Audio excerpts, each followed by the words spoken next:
Hello once again, here we are with another installment of Horror Nights History. Now we come to the year 1997, when Universal Studios Florida put out their 7th Halloween Horror Nights event, which they called Frightmares. The advertising campaign for this event was very interesting. In all the print media and on the billboards you saw the rather startling image of a little green gargoyle, a little demonic imp, so to speak, sort of the opposite of a cherub, I guess, and he's all green and he's grabbing someone's eyelid and nomming on it. Nom nom nom on your eyelid, pulling up your eye and forcing you to look at whatever horrible thing you don't want to see. Rather startling, horrific image, so to speak. And the subtitle under Frightmares was a little logo, a little catchphrase, "You'll never sleep again." So delightful. I have to say that this was borrowed image, borrowed from, I think, an album cover by some probably heavy metal or death rock band, and I don't recall which band it was, but nevertheless, nobody got sued that I know of, and Universal kept it up for the whole event. Yes, and they even took this to further extremes in the television commercial for the event, which featured a CGI animated version of a little demon who would fly with his little wings, flap, flap, flap, flap, and grab, and you could actually see him chewing and nomming on that eyelid beautifully in this video, well, not video, but a television commercial. I believe that if you look on YouTube, if you look for Halloween Horror Nights 1997, you'll find that this video is on YouTube and you can watch it for yourself. It's quite nice. Yes. And although it was never mentioned at the event or in any of the advertising, the people at Universal gave him a cute name. They called this little demon Igor. Like Igor, but Igor, probably a reference to Marty Feldman, who called himself not Igor, but Igor in Young Frankenstein, but also as a pun because they spelled it E-Y-E-G-O-R-E, literally Igor, which is what he was doing, the little bastard. Adorable. So, this year, once again, the event continued to expand beyond the 15 nights of the previous year to, yes, 18 nights. Now the event was 6 times longer than it had been in 3 nights of Fright Nights way back in 1991. In 7 years they blew up to 6 times length and also extended into November. Delightful. It ran on the 3rd and 4th, the 10th, 16th to the 18th, the 21st, all the way through to the 31st Halloween night, and then one more night, November 1st. Wow. Amazing. And I did attend and enjoy it very much. Yes, again, of course, in those days I primarily hit the haunted houses and the Bill and Ted show, and that's what I know most about. The rest of the event, I saw bits of it, but not in the need to go back night after night to catch everything. But I'll tell you what I did see and what I enjoyed. Starting with the houses. There were 3 houses, but once again, there were really 4 houses. Yes. The first house was called Tombs of Terror. Tombs of Terror was located in the earthquake queue area, which continued to be utilized during this time, and was an all-original house, which was situated with a New Orleans, Louisiana Bayou theme.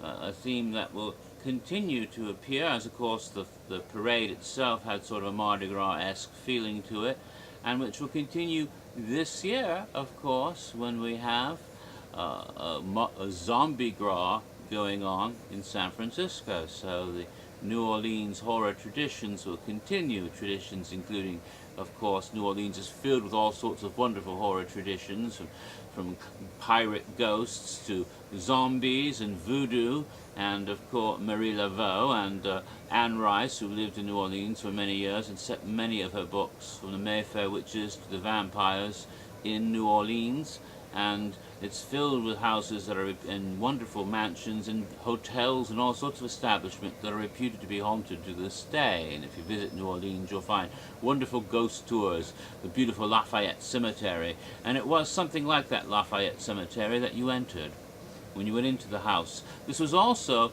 the first year that really beautiful facades for each house will exist. They did some, work for a facade before, but this time every house had a beautiful facade that you would go in to bring you into the house outside of the house itself.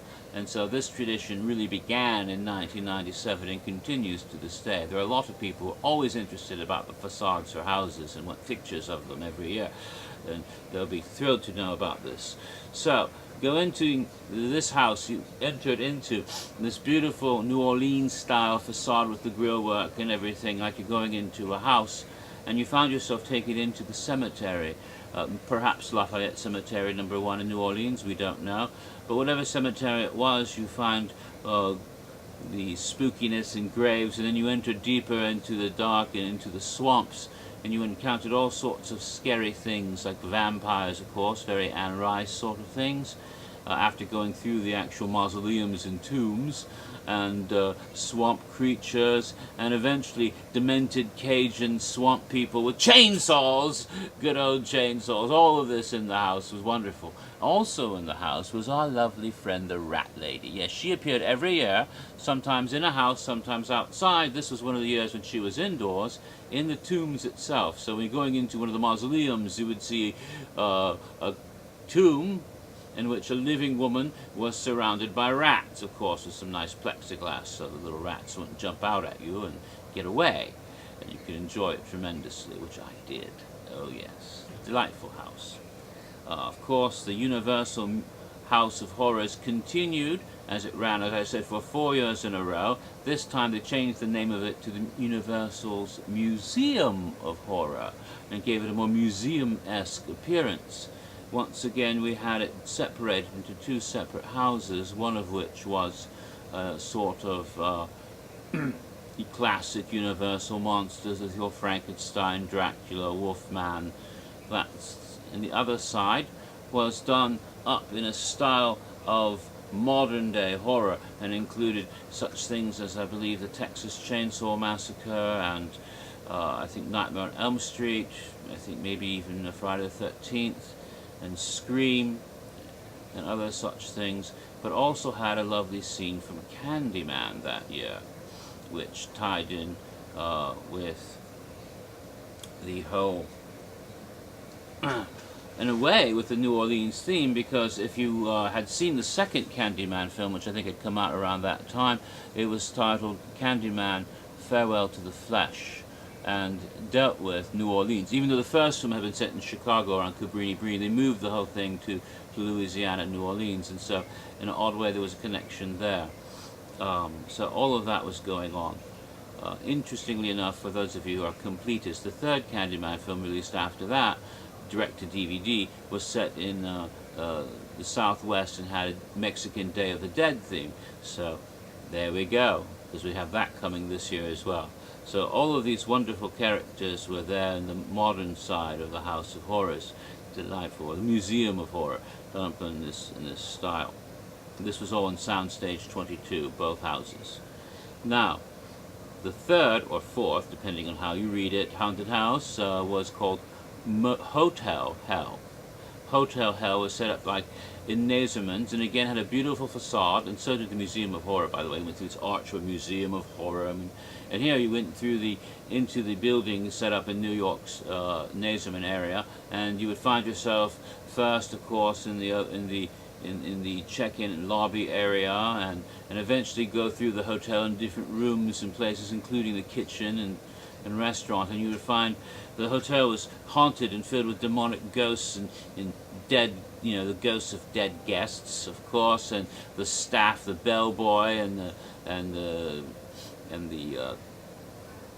front desk clerk, and even the chef in the kitchen area were all psychotic lunatics or ghouls who would try to kill you, of course.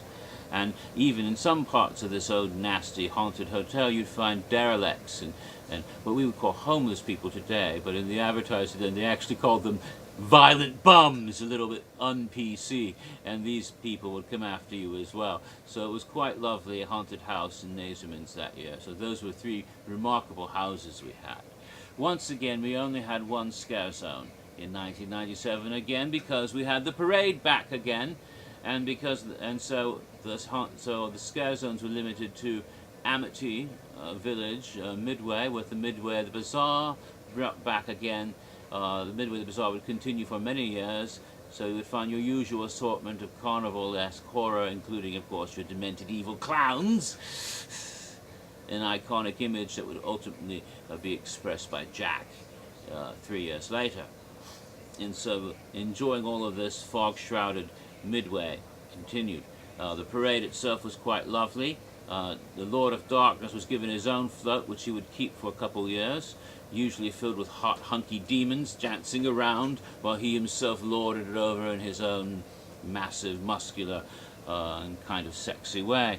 There was another devil and another show on stilts, a hooded devil, the nasty sort of horny protuberances. I don't know if he was actually named, and maybe he was just supposed to be the devil himself, but he had a show on New York Street area on a stage. It was another one of those rock and roll with a lot of people playing famous rock stars that were there amongst the damned, and there were damned souls dancing around, beautiful girls and hunky demons, as well as the rock and roll acts.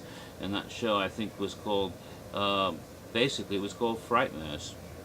As the title of the entire event was the Frightmares show, which was a rock and roll show. And of course they also had another magic show that year, more traditional magic show with the silly name Abracadaver to give it a sort of Halloween ambiance. Of course this was years before. One of the bad curses in Harry Potter would be Abracadabra. Again, punning on abracadabra and the word cadaver in the exact same way. So Universal had it first with Abracadaver, but it was a silly show, and I didn't even see it, so no use talking about that.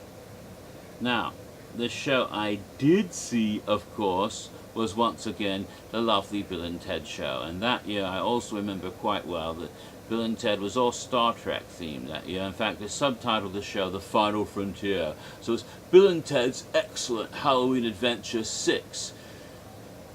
The Final Frontier. Whoa. And of course, in this one we've got, connecting to the motion picture, we had both Kirk and Picard together, having conflicts over what kind of starship captain was better, whether it's better to go, all natural bald or to wear a bad wig, and as Kirk does, and the whole, talking about waxing and stuff, everything was going on in jokes. Of course, the evil villains were Star Trek villains. It was the Borg Queen from Picard Trek, and a Klingon, to be a villain for Kirk. And so we had these, and of course B&T, Bill and Ted got caught up in the middle, and as usual, heroes were brought and villains were brought in to fight each other, and we had therefore science fiction heroes like Ripley from Alien. We had the Men in Black, once again Arnold the Terminator, who was sort of a regular in those days. Batman, Robin, and Batgirl from the the nipple version of Batman and Robin movie that had come out recently, and going up against Darth Vader to be a good science fiction villain, and the Batman villains Poison Ivy and Mr. Freeze, which of course meant you had a good Arnold and a bad Arnold in the same cast going after each other.